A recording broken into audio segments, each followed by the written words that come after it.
On Saturday, Trump was acquitted by the Senate for the second time, with 57 senators voting to convict. That included 7 Republicans. Despite that outcome, D.C. Bureau Chief of the Intercept Brian Grimm argues in his latest piece that, quote, all the evidence points to the conclusion not just that Trump recklessly whipped up a mob that went on to storm the Capitol, but also that he wanted that mob to succeed in finding and attacking those who stood in the way of his return to the presidency. Friend of the show, Ryan, he joins us now for a little bit more. Ryan, it's good to see you. Thanks for joining us, man.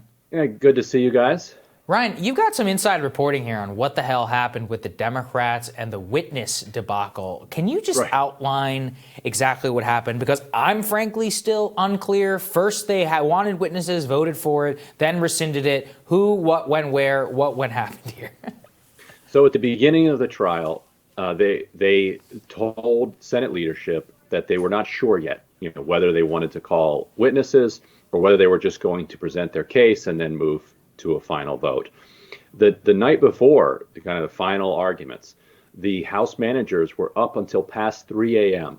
Debating amongst each other over whether or not they should put forward a resolution that allows them to call witnesses. This came after a CNN story that found that Representative Jamie Herrera Beutler had been saying for weeks that she had heard from Kevin McCarthy that McCarthy and Trump had a shouting match over Trump's refusal to call off the mob. Now, nobody had picked that up for such a long time, but then it emerges in CNN. And so then they finally decide the next day that they're going to call witnesses. But at 9 a.m., Chuck Schumer has a caucus call with the rest of the Senate Democrats. And by that point, House managers had not yet decided whether or not they were going to call witnesses. And Schumer was asked about it on the call. And he said, we don't know yet what they're going to do. But my urging to the rest of the caucus is whatever they decide, we follow their lead. So during that day, they decide that they're actually going to call witnesses. And all of the Senate Democrats and some Senate Republicans vote to give them the authority to call those witnesses. But at that point, they became sort of like the dog who caught the car. They're like, well, now what do we do? Because now Republicans are threatening that they're going to call 200 different witnesses, although the minority always threatens that it's going to do all sorts of things to gum up the works, but then doesn't actually go forward with doing those things because it is an inconvenience for them as well. And so they just decide, you know what, we don't actually know what we're going to do next. And they just rested their case without calling any witnesses. The kind of stranger moments that you could imagine unfolding throughout the course of a day.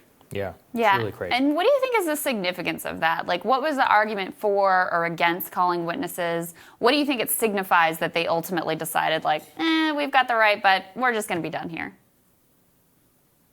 Well, the most comical argument was the one that Senator Chris Coons from Delaware made to the House impeachment managers. He's sort of like the Republican whisperer. That's his kind of self-identified role. And he said to them, look, Republicans are telling me that there aren't going to be any more votes for impeachment. You've hit a ceiling.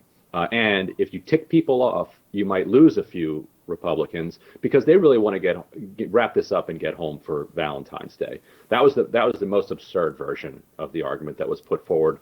The decent the more reasonable argument that was put forward was like, look, you're not going to actually get any more votes. So put this behind you, move on to passing $2,000 relief checks and the rest of the Biden agenda. Now that's undermined by the fact that they immediately went into recess for the week after they acquitted Donald Trump. But those were kind of the arguments. Now the argument to do it was, okay, it's not going to get you 67 votes in the Senate, but it's going to mean several days of the media talking about Donald Trump's interactions with the Senate and with the House while the mob was violently rampaging through the Capitol, and his refusal to call them for several hours is where everything hinges. Yeah, well, thanks so much for joining us, Ryan, giving us the reporting. It really was a crazy debacle, and it makes a lot of sense. So thank you. You got it. Yep. Coming up, French officials are speaking out against American politics and a growing part of French discourse. Journalist Ed Jelani discusses why when Rising returns.